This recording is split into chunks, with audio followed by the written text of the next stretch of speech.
తెలుగువారి ఆత్మీయ వారధి టోరీలో సైన్స్ అవర్ కార్యక్రమానికి స్వాగతం. ఈ కార్యక్రమాన్ని సైన్స్ ఫర్ సొసైటీ మరియు Babu Gogineni humanist and rationalist arena వారు సమర్పిస్తున్నారు. నా పేరు ప్రసాద్ ఇందుకూరి అండి. మన షోకి మన రెగ్యులర్ గెస్ట్ అయిన గోవింద్ గారు కాలిఫోర్నియా నుంచి కూడా జాయిన్ అయ్యారు. Welcome to the show Govind గారు.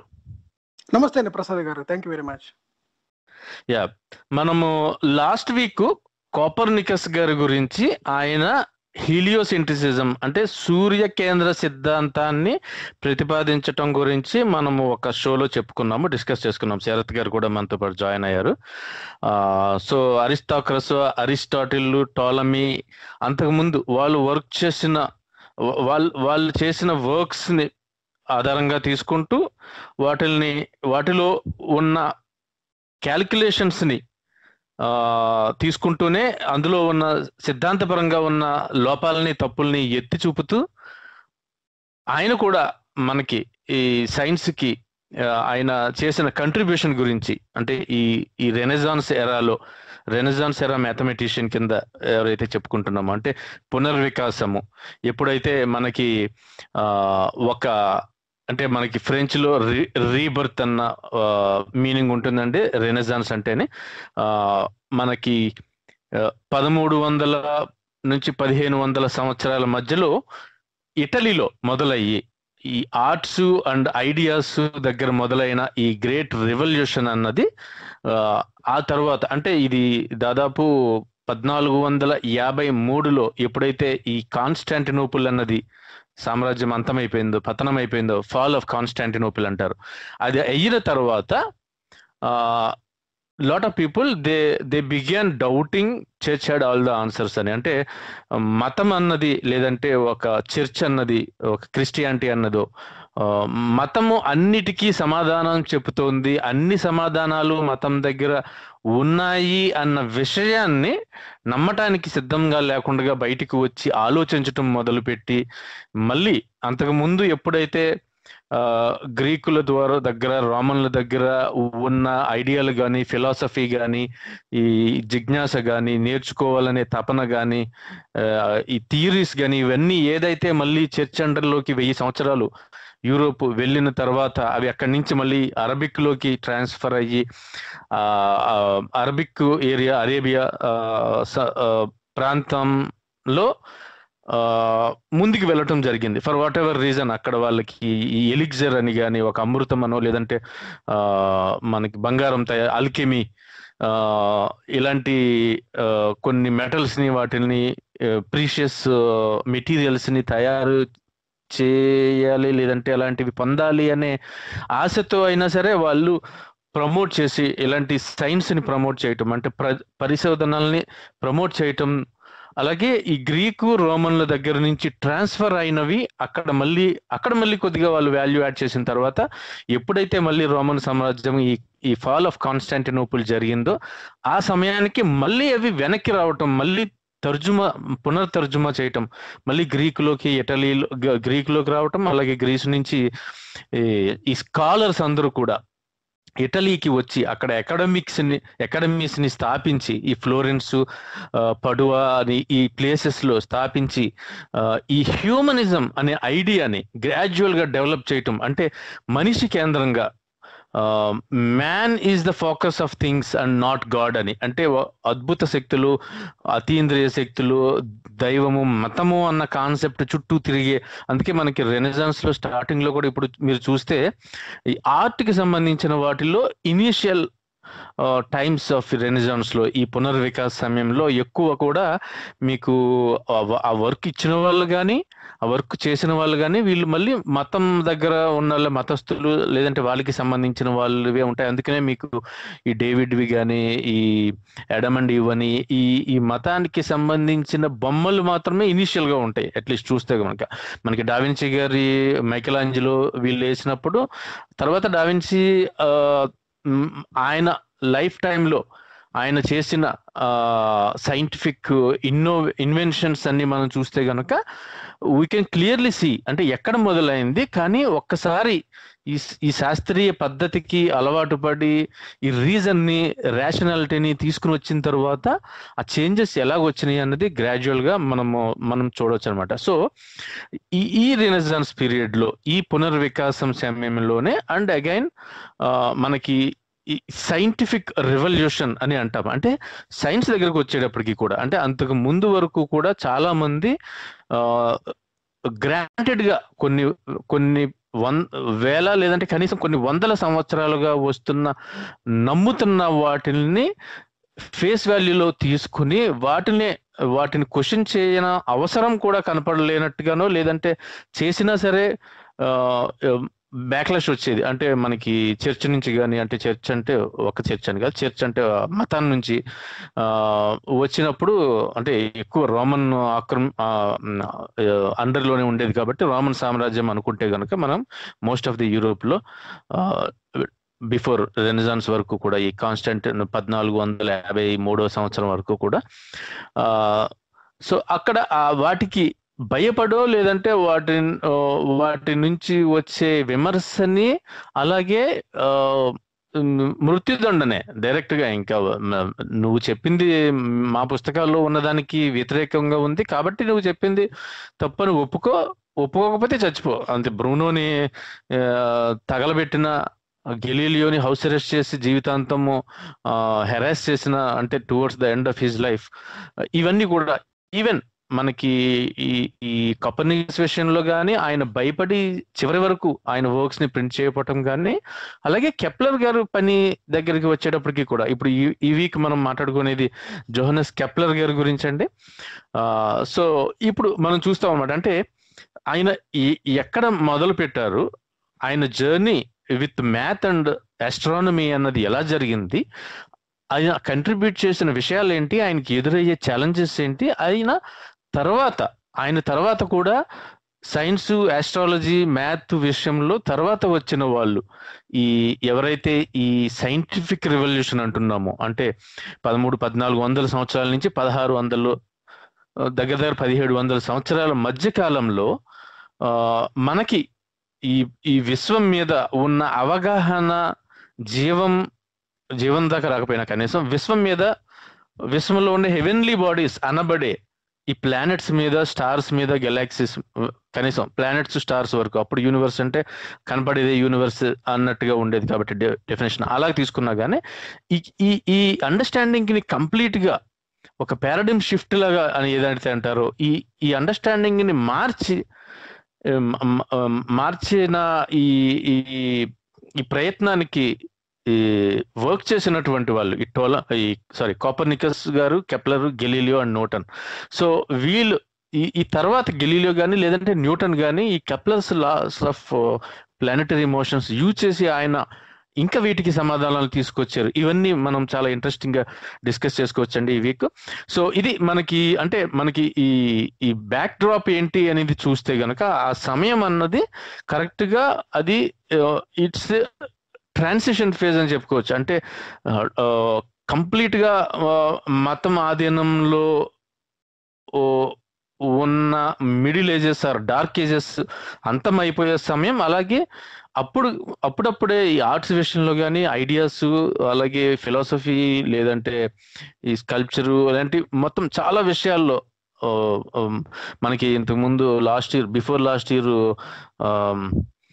లియోనార్డో డావిన్సీ గారి ఎపిసోడ్స్ లో చెప్పుకున్నాం. ఆయన దాదాపు 24 డిఫరెంట్ సైన్సెస్ లో ఆయన వర్క్ చేసిన ఒక పాలిమాత్ కింద ఒక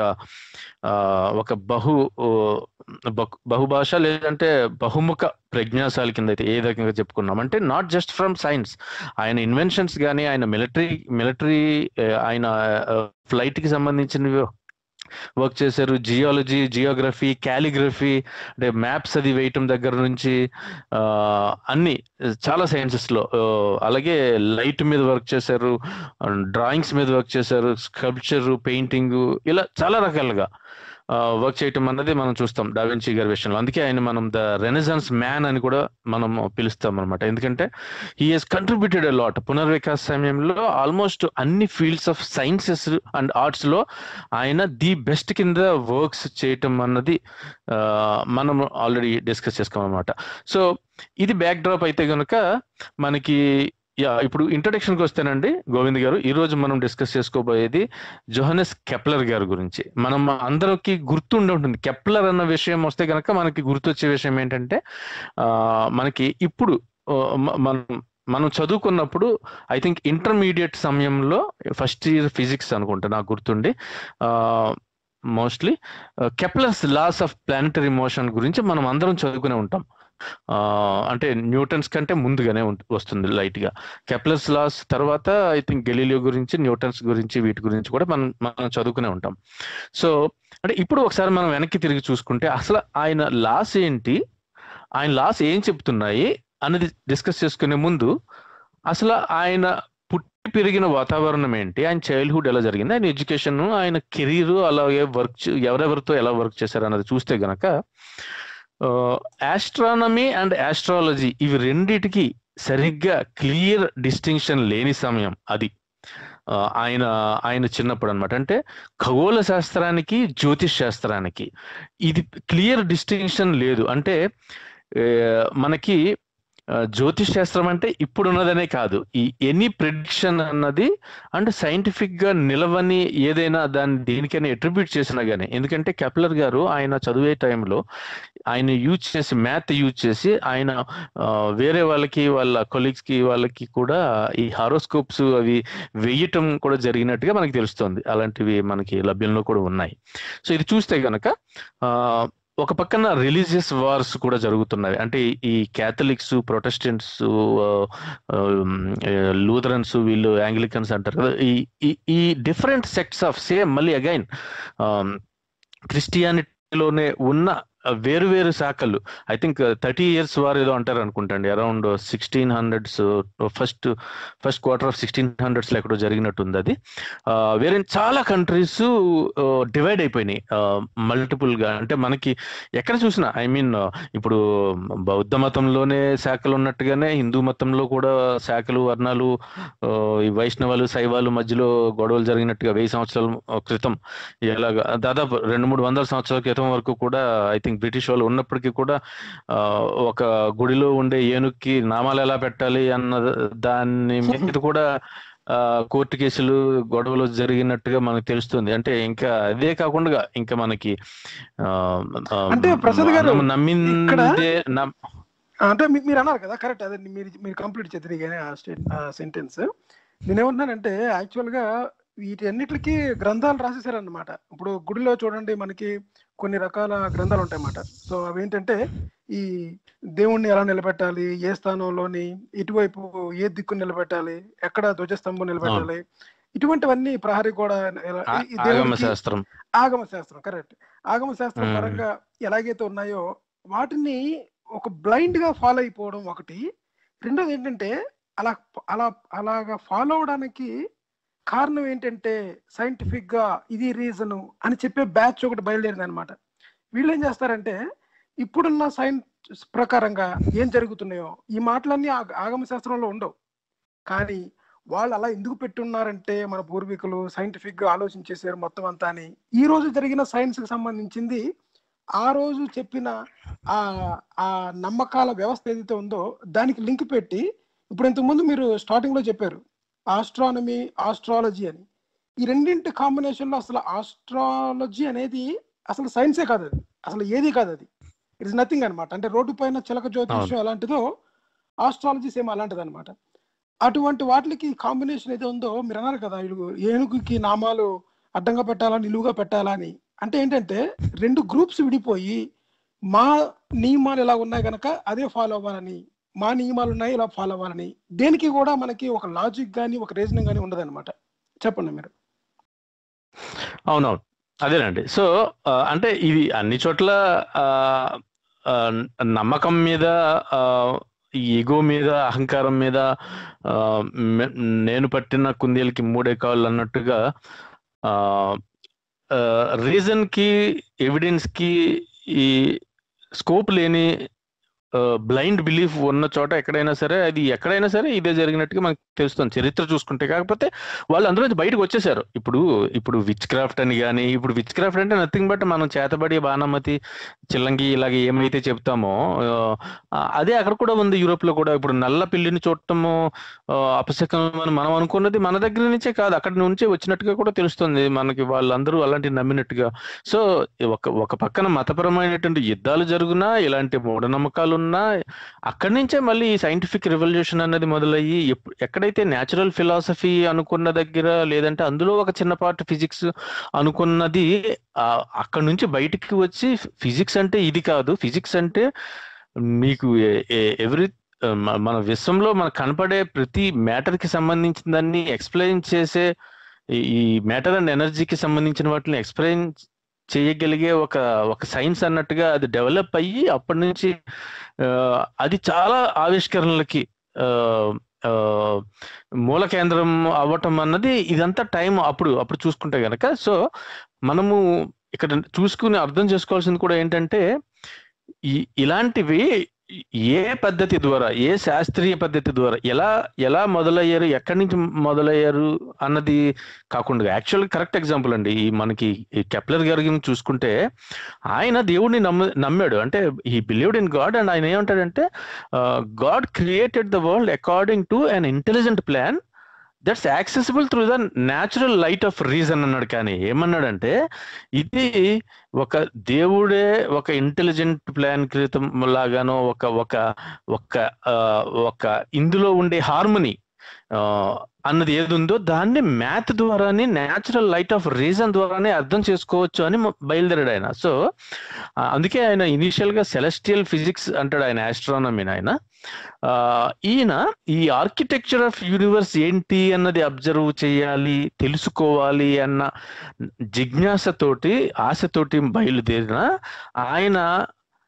ఆయన చేసిన పద్ధతిలో, ఆయన ఫాలో అయిన పద్ధతిలో చాలా నిజాయితీ ఉండటం వల్ల ఆయన ఏం కనుక్కున్నాడు, అది మానవాళ్ళందరికీ ఎలా ఉపయోగపడింది అన్నది మనం చూసుకుంటే గనక, ఏమి నమ్మాము, ఎక్కడ నమ్మాము అన్నది కాదు, నీ అబ్జెక్టివ్ సత్యాన్వేషణ అయ్యి మీరు సైంటిఫిక్ మెథడ్ అంటే శాస్త్రీయ పద్ధతిని, మ్యాథ్ని, సైన్స్ని, ఇందులో ఉండే సూత్రాలని, న్యాచురల్ లాస్ని ఫైండ్ అవుట్ చేసి ఆ లాస్ని ఉపయోగించి మళ్ళీ మీరు ఏమైనా యాడ్ చేస్తూ, ఎందుకంటే మనకి చూస్తే గనక కోపర్నికస్ గారి హీలియోసెంట్రిసిజంని కూడా ఈయన డైరెక్ట్గా ముందు తెలియదు. ఐ థింక్ ఈయన మ్యాథ్ గురువు మైకేల్ మ్యాస్టర్లిన్ అని ఉంటారు, ఆయన ఈయనకి బుక్ ఇవ్వడం జరుగుతుంది అనమాట. సో ఇది ఇన్స్పిరేషన్ దగ్గర వచ్చిన మాట్లాడదాం ఎలాగా. సో చూస్తే కనుక చిన్నప్పుడు మనకి ఐ థింక్ మనకి జోహన్నస్ కెప్లర్ గారు అండి, is an astronomer, mathematician and astrologer. Best known మనకి ఏంటంటే laws of planetary motions, 3 laws ఉన్నాయి, వాటి ద్వారా బాగా పాపులర్. అండ్ ఆల్మోస్ట్ మనం ఎవ్వరం కూడా ఆయన లాస్ని మనము చదవకుండా ఒక సైన్స్ గ్రాడ్యుయేషన్ అయ్యే పరిస్థితే లేదు, ఎక్కడ ప్రపంచంలో ఎక్కడ కూడా లేదు. అండ్ ఇప్పటికీ కూడా ఈ గ్రహాలు ఒక తార చుట్టూ, సూర్యుడే ఒక్కర్లేదు, ఏ తార చుట్టూ అన్నా, ఏ గ్రహాలైనా ఎక్కడ చూసుకున్నా కానీ మనకి ఇప్పుడు దొరుకుతున్న ఎగ్జో ప్లానెట్స్ కానీ, వేరే ఎక్స్ట్రా టెరిస్ట్రియల్ ప్లానెట్స్, సౌర కుటుంబానికి ఆవల ఉన్న ఈ గెలాక్సీలో ఉన్న ఇంకో గెలాక్సీలో ఇంకో స్టార్ చుట్టూ తిరుగుతున్నా సరే ఈ లాస్ ప్రకారమే తిరుగుతాయి. అది ఎలా తిరుగుతాయి అన్నది మనం డిస్కస్ చేద్దాం. సో అది ఎలా తిరుగుతాయి, ఎంత స్పీడ్గా తిరుగుతాయి, ఎంత డిస్టెన్స్లో ఉంటాయి, అది ఏ షేప్ ఉంటుంది ఆర్బిట్, ఇవన్నీ కూడా ఆయన క్యాలిక్యులేషన్స్ చేసి, అంతకుముందు ఆయన గురువు ఎవరో ఉంటారు, ఆయన దగ్గర వర్క్ చేస్తారు ఆయన. సో చేసి ఆ వర్క్ ని ఈయన ఇంకా ఎక్స్టెండ్ చేసి కంప్లీట్ చేస్తాడు అనమాట ఈ లైఫ్ టైంలోనే. ఐ థింక్ అరౌండ్ 1627 ఎప్పుడు ఆ వర్క్ కంప్లీట్ చేస్తాడు ఆయన. అంతకుముందు ఆయన చేసిన వర్క్ అనమాట. సో ఇది చూస్తే కనుక ఈయన 27 డిసెంబర్ 1571 పుట్టారండి. అండ్ 1630 నవంబర్ 15న ఆయన చనిపోవడం జరిగింది. సో ఈ మధ్య కాలంలో అంటే ఇప్పుడు German and holy Roman empire లో ఆయన జీవించారు. మోస్ట్లీ అంటే లేటర్ పాయింట్ ఆయన కెరీర్ పరంగా just like I think da Vinci గారు లేదంటే బ్రూనో గారు వాళ్ళైతే ఎలాగైతే ఈ ఈ అక్కడ ఉండే పరిస్థితులకి అనుగుణంగా వాళ్ళకి కష్టమైనప్పుడు వేరే చోటకి మూవ్ అయిపోవాల్సి వచ్చిందో అలాంటి కష్టాలే ఈయనకి వచ్చినాయి. కాకపోతే ఈయన చిన్నప్పటి నుంచి కూడా ఐ థింక్ ఈయన హెన్రిచ్ కెప్లర్ ఈయన ఫాదర్ ఆయన మెర్సినరీ కింద పనిచేసేవారు. అంటే సోల్జరే, కాకపోతే వాళ్ళకి ఒక దేశం అంటూ ఒక ఇది అంటూ ఉండదు. వాళ్ళు కేవలం డబ్బు గురించి, ఆస్తి, వెల్త్ గురించి ఎవరు ఇస్తానంటే వాళ్ళ దగ్గరికి వెళ్ళి వాళ్ళ దగ్గర వర్క్ చేస్తారనమాట. సో ఆయన ఫాదర్ అలాగా ఆయన చిన్నప్పుడే వెళ్ళిపోవడం జరుగుతుంది. సో తర్వాత ఎప్పుడు కూడా తెలియదు. But he is believed to have died I think 80 years war అనేది నెదర్లాండ్స్ లో జరిగిన సమయంలో చనిపోయి ఉండవచ్చు అని అయితే ఒక ప్రతిపాదన ఉంది. ఈయన 5 సంవత్సరాల వయసు ఉన్నప్పుడే కెప్లర్ ఆయన తండ్రి వెళ్ళిపోవటం, అలాగే తల్లి ఆవిడ ఒక హీలర్ అండ్ హెర్బాలిస్ట్ కింద వర్క్ చేయటం అన్నది జరుగుతుంది. సో చిన్నప్పుడు ఈయన అంత ఆరోగ్యం కూడా అంత స్ట్రాంగ్ కాదు. ఏంటంటే కొద్దిగా వీక్ గానే సిక్ చైల్డ్ కిందే తెలుస్తుంది మనకి. అంటే స్మాల్ పాక్స్ అలాంటివి రావటం, ఆయన ఐసైట్ కొద్దిగా అంత ఎక్కువగా లేకపోవటం, అలాగే చేతులు ఏదైనా ఆపరేటర్స్ ని సరిగ్గా యూజ్ చేసేంత ఇదిగా లేకపోవటం, అంటే లైట్ గా షేక్ రావటం లాంటిది ఏదో ఉండటమో అన్నట్టుగా తెలుస్తుంది. సో అలా ఉన్నా కానీ ఆయన ఏం చేశారంటే 6 years అప్పుడు ఆయనకి ఇన్స్పిరేషన్ చూస్తే కనుక మనము ద గ్రేట్ కామెట్ ఆఫ్ 1577 అన్నది 1577లో వచ్చిన ఈ కామెట్ తోకచుక్కని అబ్జర్వ్ చేయటం 6 ఏళ్ల సంవత్సరంలో వాళ్ళ మదర్ ఈయన ఒక హై ప్లేస్ కి తీసుకుని వెళ్ళి చూపించడం జరుగుతుంది అనమాట. సో అలాగే ఇంకొక 2-3 years లో, అంటే 1580లో ఆయనకి 9 సంవత్సరాల వయసు ఉన్నప్పుడు ఒక చంద్రగ్రహణం చూస్తారు ఆయన. సో బయటికి తీసుకెళ్ళటం, చంద్రగ్రహణం చూడటం, అంటే కొద్దిగా రెడ్డిష్ గా కనపడే చంద్రగ్రహణం చూడటం. సో అది ఆయనకి చాలా ఇంట్రెస్టింగ్ గా తోస్తుంది అనమాట. సో అప్పుడు కాకపోతే ఆయన చదివిన చదువు మాత్రం, ఆయన ఉద్దేశం మాత్రం ఎప్పుడు కూడా ఈ ఫిలాసఫీ అండ్ థియాలజీ, అంటే మతానికి సంబంధించిన ఇవి చదువుతూ ఒక పాస్టర్ కింద, లేదంటే మినిస్టర్ అంటారు క్రిస్టియన్ మినిస్టరీలో, అలా అవ్వాలి అనుకున్నట్టుగా ఉండేది. కాకపోతే మ్యాథ్ అన్నది, ఆయన మ్యాథమెటిక్స్ అన్నది, గణితం అన్నది ఆయన ఇంట్రెస్ట్ రావటము, అలాగే అందులో వర్క్ చేయటము, అలాగే వాళ్ళ వేరే స్టూడెంట్స్ కి హారోస్కోప్స్ తయారు చేయటము, ఇలాంటివి చేస్తూ ఆయన టొలమీ అండ్ కోపర్నికన్ సిస్టమ్స్ 2 కూడా చదవటం జరుగుతుంది అనమాట. అంటే యాక్చువల్ గా ఆయన ముందు టొలమీది చదివారో, అంటే అప్పటికి ఎస్టాబ్లిష్ అయిపోయి ఉండి నమ్ముతున్నారు కాబట్టి, అంటే భూకేంద్ర సిద్ధాంతం, అంటే భూమి చుట్టూ మనకి కనపడుతున్నవన్నీ భూమి చుట్టూ తిరుగుతున్నట్టుగా ఉన్నాయి కాబట్టి భూమే కేంద్రము, భూమే ముఖ్యము, భూమినే ముందు దేవుడు క్రియేట్ చేశాడు, దీని చుట్టూనే మిగతావన్నీ, దీనికోసమే మిగతావన్నీ దీని చుట్టూ తిరుగుతున్నాయి అన్నట్టుగా రాసుకుని చెప్పుకుంటున్న విషయానికి మనకి కోపర్నికన్ సిస్టమ్కి వచ్చేటప్పటికి, ఎందుకంటే భూమి చుట్టూనే తిరుగుతున్నాయి అన్నప్పుడు మార్స్ గ్రహం తిరిగే ఈ రెట్రోగ్రేడ్ ఏదైతే ఉందో మోషన్, అంటే మళ్ళీ వెనక్కి వచ్చేలా ముందుకు వెళ్తున్నట్టుగా మనకి ఆకాశంలో చూస్తే అనిపిస్తుందో over period of AP cycles అంటారు. ఎపి సైకిల్స్ అంటే మనకి కాకుండా కాస్త కొన్ని రోజులు గ్రహం వెనక్కి ప్రయాణిస్తుంది అనమాట. వెనక్కి ప్రయాణించినప్పుడు దానికి ఎక్స్ప్లెనేషన్ వెనక్కి ప్రయాణించడం అనిపిస్తుంది, ఎందుకంటే భూమి నుంచి అబ్జర్వ్ చేస్తున్నాం కదా. దానికి ఎక్స్ప్లెనేషన్ టోలమీ కానీ లేకపోతే మన అరిస్టాటిల్ కానీ వాళ్ళు ఇచ్చిన ఎక్స్ప్లెనేషన్ ఏంటంటే, ప్రతి గ్రహం కూడా ఒక సర్కిల్ గా తిరుగుతూ కూడా కాసేపు మనకి చిన్న మళ్ళీ ఇంకొక సర్కిల్ లో తిరుగుతుంది అనమాట. అంటే మళ్ళీ వస్తున్నట్టుగా తిరుగుతుంది అన్నది అది ఎక్స్ప్లెనేషన్. సో దాన్ని సాల్వ్ చేసింది మన కోపర్నికస్. అవునవును. సో అందుకనే, అంటే ఈయన స్టూడెంట్ గా ఉన్నప్పుడు ఈయన యాక్చువల్లీ డిఫెండ్ చేస్తాడు హీలోసెంట్రిజం. అంటే మనకి డిబేట్స్ లో వాటిల్లోనే ఈయన స్టడీ చేస్తారనమాట. అంటే నమ్మేయటమే కాకుండా అండ్ బోత్ థియరటికల్ గా అండ్ థియలాజికల్ పెర్స్పెక్టివ్ లో, అంటే అటువైపు కూడా ఆయన ఏం చెప్తాడంటే,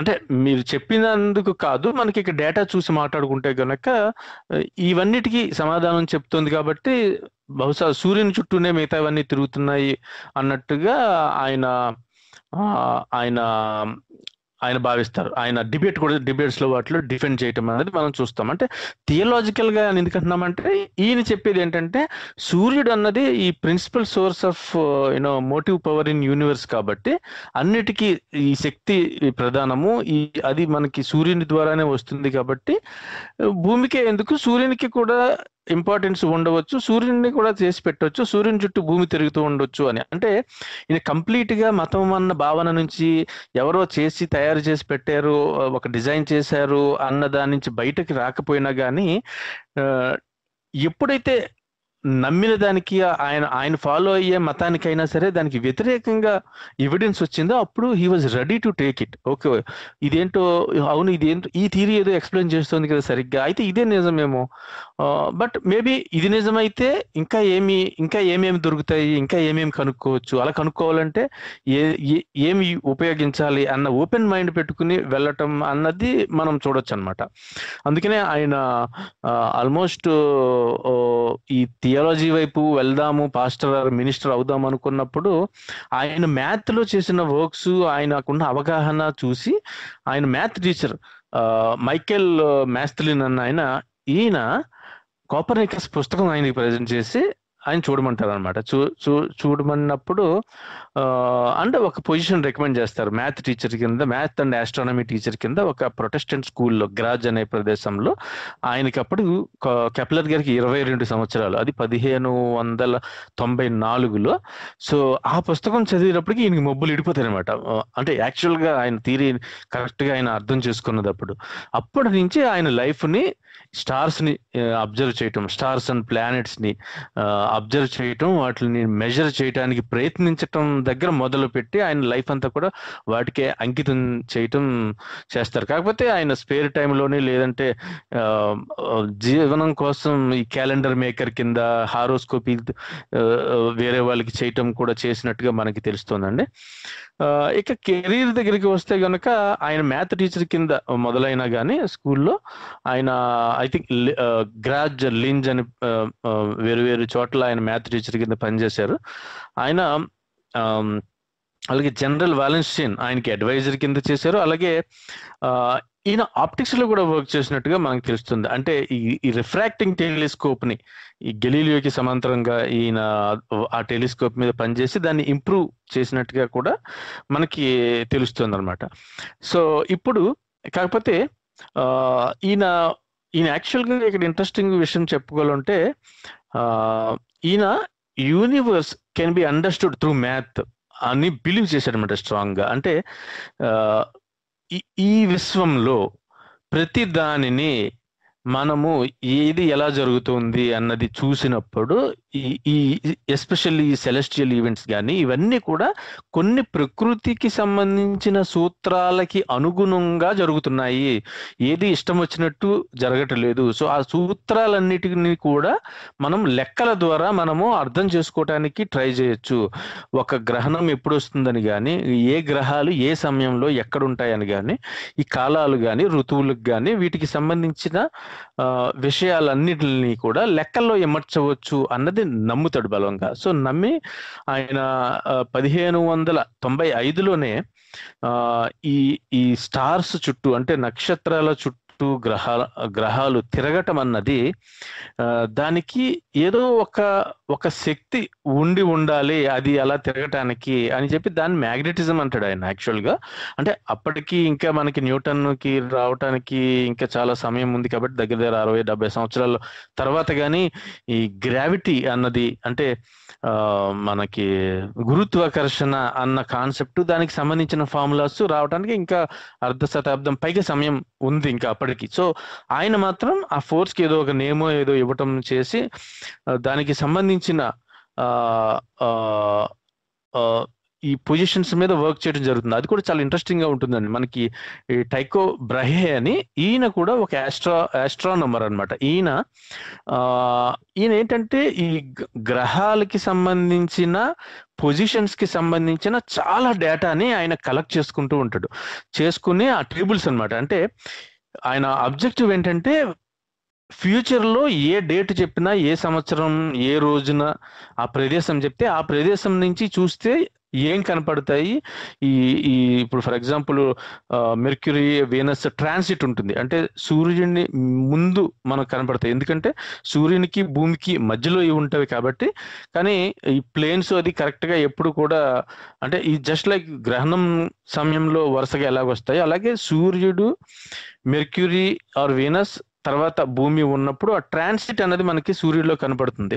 సో అలాంటివి కూడా క్యాల్కులేట్ చేయటం, ఎందుకంటే ఇవన్నీ కూడా రిపీటెడ్, మీకు ఫిక్స్డ్ ఆర్బిట్స్ లో తిరుగుతూ ఉన్నప్పుడు దానికి సంబంధించిన లెక్క ఏదో ఉంటుంది, అది ఎన్నాళ్ళు పడుతుంది అన్నది. సో అలాగే ప్రతి గ్రహానికి ఒక ఫిక్స్డ్ టైం పీరియడ్ ఉంటే, ఆర్బిటల్ టైం పీరియడ్ ఉంటే గనక ఇవన్నీ కూడా మనము ఒక ఈక్వేషన్ లో పెట్టినప్పుడు మనము ప్రిడిక్ట్ చేయగలుగుతాము అన్నది. ఇది ఒకటే కాదు, బట్ ఇది కూడా వన్ ఆఫ్ ద ఆబ్జెక్టివ్స్ కింద ఈ బ్రహే ఆయన వర్క్ చేయటం జరుగుతూ ఉంటే. కానీ అప్పుడే 1599 సంవత్సరం ఆ సమయంలో ఈ రిలీజియస్ టెన్షన్స్ ఎక్కువ అవుతాయండి. ఎక్కువయ్యి డిఫరెంట్ ఈయన ఈ టైకో అన్న ఆయన కెప్లర్ ని ప్రాగ్ కి ఇన్వైట్ చేస్తారు. అప్పుడు ఆయన ఇన్విటేషన్ పట్టుకుని ఆయన 1 జనవరి 1600 సంవత్సరంలో కెప్లర్ గారు ప్రాగ్ వెళ్ళి ఆ బ్రహే అనే ఆయన దగ్గర వర్క్ చేసి, ఆయన ఇనిషియల్ గా ఆయన డేటాను అంతలాగా షేర్ చేసుకోవడానికి ఇష్టపడ్డు, విల్లింగ్ గా కూడా ఉండడు. కానీ ఆయన చివరి రోజుల్లోకి వచ్చేటప్పటికి ఆయన అడుగుతాడు అనమాట, సో నా వర్క్ నువ్వు కంటిన్యూ చేసి కంప్లీట్ చేయాలని చెప్పి. ఆయన ఎందుకంటే ఆయన చాలా వర్క్ చేస్తుంటాడు, ఆ వర్క్ అంతా యాక్చువల్ గా ఈయనకి కూడా కావాలి. సో ఇనిషియల్ గా వాళ్ళ అసిస్టెంట్స్ కి ఎవరికో ఇస్తారు, తర్వాత ఏదో రకంగా ఈయన తీసుకుని అవన్నీ తీసేసుకుని వాటి మీద మళ్ళీ చూసి వర్క్ చేస్తారు. యాక్చువల్లీ ఆ వర్క్ కంప్లీట్ అవడానికి ఇంకొక 20-25 సంవత్సరాలు పడుతుంది. కాకపోతే ఈ లోపు కూడా చాలా వాటిలో ఆయన వర్క్ చేయటం అన్నది జరిగింది అనమాట. సో ఇప్పుడు గోవింద్ గారు ఒక చిన్న పాయింట్ చెప్పారండి, ఇది ఇంట్రడక్షన్ అండి. ఇంట్రడక్షన్ అండి, చాలా ఎక్కువ చెప్పారు. ఇన్స్పిరేషన్, కెరీర్ అంటే ఇంకా లేదు అసలు. నేను ఇంకొక చిన్న పాయింట్ యాడ్ చేస్తాను ఇక్కడ. నేను అవునవును, చాలా మంది ఏమనుకుంటారంటే, ఇప్పుడు సైన్స్ అనేది ఇవాళ రేపు మొన్న వచ్చిందండి, కానీ మన పూర్వీకులు ఎప్పుడు కూడా ఖచ్చితంగా ఈ పంచాంగంలోని సూర్యగ్రహణం ఎప్పుడు వస్తుంది, చంద్రగ్రహణం ఎప్పుడు వస్తుంది అన్ని రాసి పెట్టేశారు కదా అంటారు కదా. దానికి ఆన్సర్ జస్ట్ ఇప్పుడు మనం ఫ్యూ మినిట్స్ బ్యాక్ చెప్పుకుందే ఏంటంటే, మన నేకెడ్ ఐతోని, అంటే మనం ప్రత్యక్షంగా ఏ సాధనం ఏమి దాన్ని ఉపయోగించకుండా మన కళ్ళతోనే మనం ప్లానెట్స్ అబ్జర్వ్ చేసి కలెక్ట్ చేసిన హ్యూజ్ డేటా ఏదైతే ఉందో, మనకి ఈ డేటా కలెక్ట్ చేయడం ఏంటంటే, మనకి ఏ గ్రహం ఎలా తిరుగుతుంది, మనకు ఓన్లీ డేటా కలెక్ట్ చేయడం అంతే, దట్స్ ఆల్. అంటే మన మ్యాథమెటికల్ ఫార్ములాస్ ఏమి యూజ్ చేయాల్సిన పని లేదు. అప్పుడు ఏమవుతుందంటే, గ్రహాలు, ఈ సూర్యగ్రహణాలు, చంద్రగ్రహణాలు తిరిగి మళ్ళీ రిపీట్ అవుతుంటాయి అనమాట. ప్రతి 18 సంవత్సరాలకు ఒకసారి. మీరు అన్నారు కదా ఒక నెంబర్ ఆఫ్ ఇయర్స్ లో మళ్ళీ రిపీట్ అవుతాయని చెప్పేసి. ఇవన్నీ కూడా 6585 డేస్ ఉంటుంది కదా. అవును, 18 సంవత్సరాల దగ్గర ఉంటుంది. సో 18 సంవత్సరాలు టు 19 సంవత్సరాల మధ్యలో అన్నమాట ఇవన్నీ రిపీట్ అవుతుంటాయి అన్నది గ్రీక్ లోని, తర్వాత ఏమో మనకి బాబిలోనియన్ లో ఉంది. ఈవెన్ టాలమీ గారు లెక్కలు కూడా అదే కదా. టాలమీ గారు కూడా చాలా వర్క్ చేశారు. ఆయన అప్రిషియేట్ చేయాలంటే చాలా యాక్యురేట్ క్యాల్కులేషన్, సర్క్యులర్ గా ప్లానెట్స్ తిరుగుతాయి, అవన్నీ కూడా భూమి చుట్టూ తిరుగుతున్నాయి అన్నది ఏదన్నా అబ్జర్వ్ చేయొచ్చు. మనం సూర్యుడిని సెంటర్ అనుకొని చేసిన అవే లెక్కలు, భూమి సెంటర్ అనుకొని చేసిన అవే లెక్కలు అనమాట. రిపిటేటివ్ కాబట్టి. అవును, అంతే, ప్రతిదానికి ఒక పీరియడ్ ఉంటుంది కాబట్టి. ఎగ్జాక్ట్లీ. అంటే మనం ఉన్నాం అనుకోండి, మన నైబర్ ఎవరంటే ఏమని చెప్తాం చెప్పండి. మన నైబర్ రైట్ వైపు, కుడివైపు ఒక నైబరు, ఎడం వైపు ఒక నైబర్ ఉంటారు కదా మనకి, పక్కింటి వాళ్ళు. ఎందుకు మనం పక్కింటి వాళ్ళు అంటున్నాము? అంటే మన ఇంటి దగ్గర నుంచి మనం చూస్తున్నాం కనుక మన పక్కింటి నైబర్కి మనం నైబర్, అంతే కదా. మనం ఈ 2 ఇళ్ల నుంచి బయటికి వెళ్ళి చూసాం అనుకోండి, ఆ ఇళ్ళు పక్క అంటే మనం మన ఇంటి దగ్గర నుంచి ఆలోచించినప్పుడు మనకి పక్క నైబర్ ఎవరైతే ఉన్నారో, అదే విధంగా మన దగ్గర నుంచి చూసినప్పుడు సూర్యుడు మన చుట్టూ తిరుగుతుంటే అనిపిస్తాడు అనమాట. కానీ రియాలిటీ అంటే ఏంటంటే, ఈ సరంజామా అంటే ఈ భూమి, గురుడు, శుక్రుడు, ఈ జ్యోతిషంలో చెప్పబడిన ఈ మనుషులు ఎవరైతే ఉన్నారో, ఈ సూర్యుడు ఒక భగవానుడని, లేకపోతే గురుడని, బృహస్పతి అని ఈ పేర్లు అయితే ఉన్నాయో, ఇవన్నిటి నుంచి బయటకు వెళ్ళిపోయినప్పుడు మనకు చాలా చక్కగా అర్థమవుతుంది అనమాట. సో ఇక్కడ మీరు అన్నారు కదా, ఈ యాక్యురసీ అన్నది, ఈ డేటా అంతటిని కలెక్ట్ చేసిన ఘనత ఏదైతే ఉందో, అది ప్రపంచవ్యాప్తంగా పూర్వీకులు అంటే ఎవరు? భారతదేశంలో పుట్టిన ఋషులే కాదు పూర్వీకులు అంటే. Right from the times of Eratosthenes అండి, ఆయన ఆ, గ్రీక్ భూమి లో ఐ థింక్ డయామీటర్ 2600 రేడియస్ సంవత్సరాలకి పూర్వమే. అవును, ఆయన సింపుల్ గా ఒక 2 నీడను బట్టి. ప్రదేశాలలో పుల్లల్ని గుర్చి అక్కడ వచ్చే ఒకే సమయంలో కొలిసిన నీడ ఎంత దూరంలో పడుతుంది అన్న వాటి మధ్యన వచ్చిన డిఫరెన్స్ ని బట్టి అది రెండు ఎక్కడ కలుస్తాయి అన్నది, ఆ డిస్టెన్స్ భూ కేంద్రం ఎంత దూరంలో ఉంటుంది అన్నది కనుక్కుని దాని ద్వారా ఈ 2 పాయింట్స్ కి ఉన్న దూరాన్ని హెచ్చించి చూస్తే గనక ఆయన ఖచ్చితంగా చెప్పగలిగాడు 24,662 మైల్స్ అన్నట్టుగా. సో అంటే మనకి ఇప్పుడు ఇదేనండి, ఎవరో కూడా ఇంతకుముందు ఏదో వాదించినప్పుడు కూడా ఇలాగే మరి భూమి ఎంత అని లేదంటే ఇలా ఉంటుందని చెప్పేశారు ఎప్పుడు, ఎలా చెప్పారు ఏంటి అంటే, ఎలా చెప్పారంటే లెక్కలేసి చెప్పారు. ఎలా చెప్పారంటే వాళ్ళు పద్ధతిని ఫాలో అయ్యి అబ్జర్వేషన్స్ చేసి ఎక్స్పెరిమెంట్స్ చేసి చెప్పారు, అంతేగాని కళ్ళు మూసుకుని ధ్యానం చేసి అది యాగాలు ఏవో చేస్తే దివ్య దృష్టి ద్వారా ఎవరు వచ్చి చెప్పలేదండి. మనిషే చేశాడు, ఏం చేసినా మనిషి చేశాడు. మనిషి తన కష్టంతో చేశాడు, తన జీవితాలని త్యాగం చేశాడు. అన్ని రకాల విమర్శలకి అడ్డంగా నిలబడైనా సరే సత్యాన్వేషణలో సత్యం ఎటువైపు ఉందో దాని వైపు నిలబడటానికి, సత్యాన్ని బయటికి తీసుకురావటానికి కష్టపడి మనిషి చేశాడండి. ఏం చేసినా మనిషి చేశాడు. కరెక్ట్ అండి. ఇంకొక పాయింట్ చెప్పేస్తాను, మీరు కంటిన్యూ చేద్దరు. కానీ చాలా మంది ఏమనుకుంటారంటే, ఎవరికి ఎప్పుడు ఏ సైంటిఫిక్ ఇన్వెన్షన్ అంటే గ్రావిటీ అనేది ఎప్పుడు కనిపెట్టాలన్నది, అలాగే మనకి అటామిక్ బాంబ్ ఎప్పుడు కనిపెట్టాలన్నది, అదేవిధంగా భూమి గుండ్రంగా ఉందన్న విషయము, ఈ విషయాలన్నీ తీయడానికి ఒక అతీతమైన శక్తి కంట్రోల్ చేస్తూ ఎవరికి ఏ శక్తి, ఎవరికి ఏ జ్ఞానం ఎప్పుడు ఇవ్వాలో అప్పుడే ఇస్తుంది అన్న ఒక రకమైన వక్రీకరణ, ఒక రకమైన ఎందుకు పనికిరాని వాదన ఒకటి ఉందన్నమాట. వీళ్ళు ఏం చేస్తుంటారంటే, అన్ని కరెక్టేనండి, మీరు చెప్పినన్ని కరెక్టేనండి, కానీ ఆ రోజు ఆలోచన అతనికి అప్పుడు ఎందుకు వచ్చింది అంటే ప్రకృతిలో ఉన్న శక్తి ఎవరికి ఎప్పుడు ఏ ఐడియా ఇవ్వాలో ఇస్తుందంట అన్నది ఒక ఈ ఆలోచన ఎంత చెత్త ఆలోచన అంటే అదేనండి. అంటే ఆ ఐడియా మనకి కళ్ళు, మనము సముద్రాల మీద ఎగరగలిగాము, పాయసాలతో పిల్లల్ని పుట్టించగలిగాము, ఇంకా చాలా చాలా రకాలైనటువంటివి చేసి దివ్య దృష్టిల ద్వారా తపస్సుల ద్వారా ఎన్నో సాధించేసాం. కానీ ఎప్పుడు కూడా ఇప్పుడు మనం వాడే ఏ రకమైన టెక్నాలజీ అనుకున్నా, సైన్స్ అనుకున్నా, మన కంఫర్ట్, మన అవసరం, మన లగ్జరీస్ దేనికి చూసుకున్నా కానీ ప్రాథమికంగా ఉపయోగపడే ఇన్వెన్షన్స్, డిస్కవరీస్ కానీ ఏది మనం ఎందుకు చేయలేకపోయాము అన్నది కూడా క్వశ్చన్ చేసుకోవాలి కదా. అవును, ఇదే కదండి ఖురాన్. మనకి ఇస్లాం ఖురాన్ లో తీసుకున్నా సరే, లేకపోతే మనకి బైబిల్లో తీసుకున్నా సరే, ప్రతి చోట కూడా ఈ దేవుని యొక్క ఆలోచనలు మనం అర్థం చేయము. He has a very tremendous plan for the entire humanity అనే ఐడియా ఏదైతే ఉందో, ఇటువంటి ఐడియాలజీ ఉన్న వాళ్ళందరూ కూడా ఏం చేస్తారంటే ఇన్వెన్షన్ కి అడ్డుగోడలుగా నిలుస్తారు అనమాట. అవును, అది యాక్చువల్గా బిగ్గెస్ట్ ఇది మతము చేసే దాంట్లో ఏంటని చెప్తారంటే, 3 విషయాలు చెప్పాలనుకుంటే, it divides people and it comes in it violates human rights. అంటే మనుషుల్ని విడగొట్టి, మనుషుల్ని మానవ హక్కులు అన్నటివి వాటికి ప్రమాదంగా మారినవి ఎప్పుడు కూడా ఎక్కువ మతానికి సంబంధించిన నమ్మకాలన్నవి సీరియస్ గా తీసుకుని అప్లై చేద్దామని ట్రై చేయటం దగ్గర వస్తున్నట్టుగా మనకు తెలుస్తుంది. కంటిన్యూ చేయండి.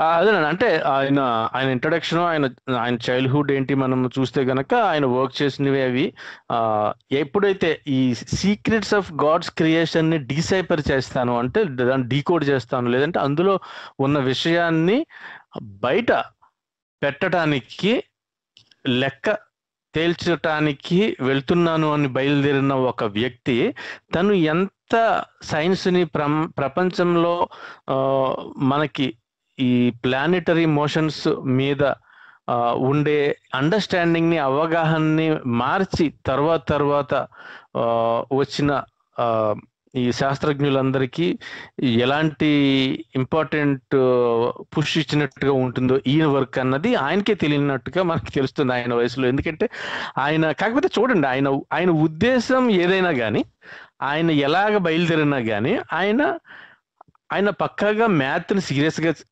పట్టించుకున్నాడు. అండ్ సైంటిఫిక్ మెథడ్ అంటే అప్పటికి గెలీలియో గారు రాకముందే మనకి ఇలా సైంటిఫిక్ మెథడ్ అన్న ఇలా డిఫైన్డ్ గా ఉన్నా లేకపోయినా కానీ ఒక సిస్టమేటిక్ స్టడీ కనీసం చేసినట్టుగా మనకి తెలుస్తుంది. చేస్తూ ఆ అబ్జర్వేషన్స్ పట్టుకుని ఆ క్యాలిక్యులేషన్స్ వేసుకుంటూ అవి పోల్చి చూసుకుంటూ అందులో కొత్తగా వచ్చిన ఎవిడెన్స్లు ఏమైనా ఉంటే అవి ఆయన నమ్మిన వాటికి వ్యతిరేకంగా ఉన్న వాటిల్ని ఆయన తీసుకోవటం, ప్రమోట్ చేయటం అది మనం చూస్తాం అనమాట. సో ఇప్పుడు ఐ థింక్ ఆయన చేసిన యాక్చువల్ వర్క్ ఏంటి అన్నది వస్తే కనుక మీరు చెప్పొచ్చు గోవింద్ గారు. మనకి అసలు ఈ Kepler's laws of planetary motion అంటే ఏంటండి? మాకు ఫిజిక్స్ పాఠంలో 5 మార్కుల క్వశ్చన్ 10 మార్కుల ప్రశ్నలాగానో 25 ఏళ్ల క్రితం ఏదో వచ్చింది, రాసాం, పాస్ అయిపోయాం, బయటకు వచ్చాం. కానీ మళ్ళీ ఒకసారి మీరు మాకు రివైండ్ చేసి ఆయన ఏం చెప్పారు, అది అంతకు ముందు చెప్పిన దానికి ఏ రకంగా డిఫర్ అయింది అన్నది మాకు కొద్దిగా చెప్తారా? తప్పకుండా అండి. నాకు చాలా ఇంట్రెస్టింగ్ థింగ్స్ ఏంటంటే ఈ లాస్ అన్నమాట. మనం ఎప్పుడు అనుకుంటాం థియరీ అంటే ఏంటి, లా అంటే ఏంటి అని. యాక్చువల్గా ఏంటంటే లాస్ అనేవి ఎలా వర్క్ అవుతాయంటే ఒక్కసారి ఎస్టాబ్లిష్ చేసిన తర్వాత, ఒక్కసారి ఫార్ములేట్ చేసిన తర్వాత every physical objects must follow the law. ఎందుకంటే ఏదైనా ఒకటి మనం చెప్పామనుకోండి, ఇక్కడ నుంచి సూర్యుడు ఉదయిస్తాడు, మన చుట్టూ తిరుగుతున్నాడు చెప్పామనుకోండి, 365 రోజులు లేకపోతే 365.25 డేస్ పడుతుంది ఏది మన అలా చెప్పామనుకోండి, అది మ్యాథమెటికల్ గా మనం చెప్పగలగాలన్నమాట. ఏంటి, ఒక ఫార్ములా చెప్పాలి అంతే తప్ప ఈ భూమి ఎందుకు అలా తిరుగుతుంది, భూమి ఎందుకు ఒక్కరోజు తేడా లేకుండా తిరుగుతుంది అంటే ఎవరో ఏదో ఒక అతీత శక్తి చుట్టూ తిప్పుతుంది అన్నమాట అన్న డైరెక్షన్ లో ఆలోచించే వాళ్ళు ఏం చేస్తారంటే వాళ్ళు అక్కడే ఉండిపోతారు అనమాట, ముందుకు వెళ్ళలేరు. కానీ ప్రపంచం అంతా అప్లై అయ్యి ఒక దాన్ని మనం ఒక ఫార్ములా ద్వారా ఒక సెట్ ఆఫ్ స్టేట్మెంట్స్ ద్వారా మనం నిర్వచించగలిగితే దోస్ థింగ్స్ ఎక్కడ డేటా తీసుకొని చేరే ప్రతి ప్లానెట్ కి అలా వర్కౌట్ అవుతుంది అనమాట. అప్పుడే మనకి దోస్ ఆర్ ఫిజికల్ లాస్. అంటే న్యూటన్స్ లాస్ ఆఫ్ మోషన్ కానీ, లాస్ ఆఫ్ థర్మోడైనమిక్స్ కానీ, అదేవిధంగా కెప్లర్స్ ప్లానెటరీ మోషన్ అంటే లాస్ ఆఫ్ ప్లానెటరీ మోషన్. దీన్ని ఎలా ఎక్స్ప్లెయిన్ చేయాలి, అసలు ఆ లాస్ ఏంటి అన్న విషయం మనం తెలుసుకుందాం.